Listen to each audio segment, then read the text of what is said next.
तमाम मुसलमान भाइयों और बहनों का अस्सलाम वालेकुम रहमतुल्लाहि व बरकातुहू। मुहर्रम के महीने में अक्सर लोग अच्छे काम नहीं करते, यानी शादी ब्याह नहीं करते, कोई मंगी नहीं करते, कोई घर ओपनिंग करना है तो घर ओपनिंग नहीं करते, कोई काम शुरू करना है तो काम शुरू नहीं करते। तो खुलासा कलाम कोई अच्छा काम इस महीने में नहीं करते। पूछो तो कहते हैं कि हजरत मुहर्रम का महीना मनहूस यानी नहूसत वाला महीना है।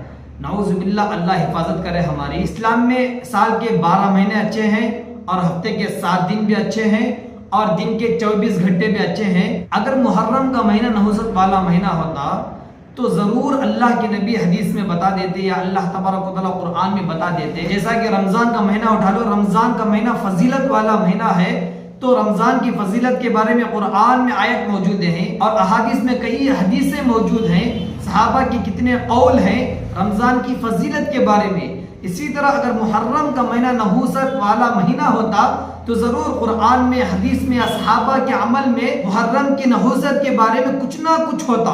यहाँ तक कि मुहर्रम की नहूसत के बारे में कोई ज़ईफ हदीस तक हमारे पास मौजूद नहीं है। अगर मुहर्रम का महीना नहूसत वाला महीना होता तो कुदरत के इंतजाम में भी कुछ फर्क होना था, वरना मुहर्रम के महीने में भी दूसरे महीनों की तरह सूरज निकलता है, गुरूब होता है और चांद निकलता है, सितारे आते हैं, हवा बारिश, लोगों की ग़िज़ाएं बनती हैं, अनाज दाल फल फ्रूट सब बनते हैं, उगते हैं। इस महीने में कई बच्चे पैदा होने वाले पैदा होते हैं, कई मरने वाले मरते हैं।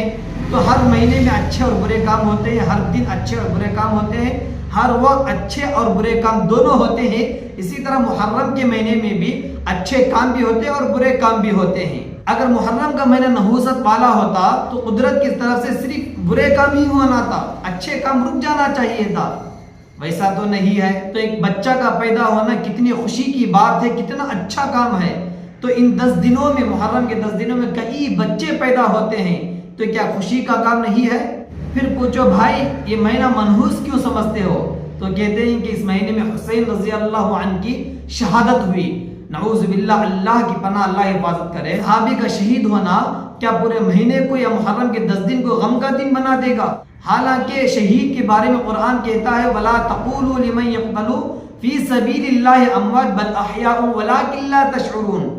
अल्लाह कहते हैं कि जो मेरे रास्ते में शहीद हो उसको मुर्दा तक मत कहो, क्योंकि वो जिंदा है। जिस शहीद को कुरान जिंदा कहता है, शहीद को लेकर आज हम गम का जरिया बना रहे हैं। जिस शहीद के बारे में हदीस में आता है कि शहीद का एक खून का खतरा नीचे गिरने से पहले उसके सारे गुनाह माफ हो जाते हैं, तो ऐसे शहीद को लेकर हम गम मना रहे हैं। हुसैन रजी अल्लाह अन्हु नहीं बल्कि कई सहाबा शहीद हुए। हमजा रजी अल्लाह, उस्मान रजी अल्लाह, उमर रजी अल्लाह, अली रजी अल्लाह, बड़े बड़े सहाबा शहीद हुए। मगर किसी सहाबी के शहीद को लेकर कोई सहाबी शहीद का गम नहीं मनाए, तो हम क्यों मनाए? ये सहाबा के अमल के खिलाफ है, हदीस के खिलाफ है, कुरान के खिलाफ है। हालांकि मुहर्रम की फजीलत के बारे में हदीसें मौजूद हैं। जैसा कि रमज़ान के महीने में हदीस पाक में आता है कि अगर बंदा एक फ़र्ज नमाज पढ़ेगा तो 70 फ़र्ज नमाज पढ़ने का सवाब है।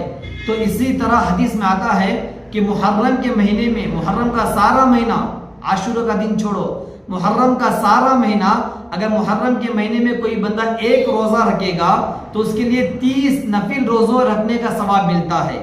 और एक हदीस में आता है कि रमज़ान के रोज़ों के बाद अगर किसी रोज़ों की फजीलत है तो मुहर्रम के रोज़ों की फजीलत है। अगर मुहर्रम की 10वीं तारीख, जिस तारीख को लेकर शहादत हुसैन पर ज़्यादा गम मनाते हैं, अल्लाह के नबी फरमाते हैं कि मुहर्रम की 10वीं तारीख को अगर कोई बंदा रोज़ा रखेगा तो उसके पिछले 1 साल के गुनाह माफ़ होते हैं। तो ये फजीलत इसलिए कि मुहर्रम के महीने की फजीलत है। अगर नहूसत वाला महीना होता तो हमको इतना सवाब नहीं बल्कि सवाब कम मिलना चाहिए था। ऐसा नहीं, बल्कि मुहर्रम के महीने की फजीलत के बारे में हदीसें हैं, हम उल्टा उसके बरअक्स हम मुहर्रम के महीने को नहूसत कहते हैं। तो गोया कि हम हदीस के खिलाफ खड़े हो गए, गोया कि हम कुरान के खिलाफ खड़े हो गए।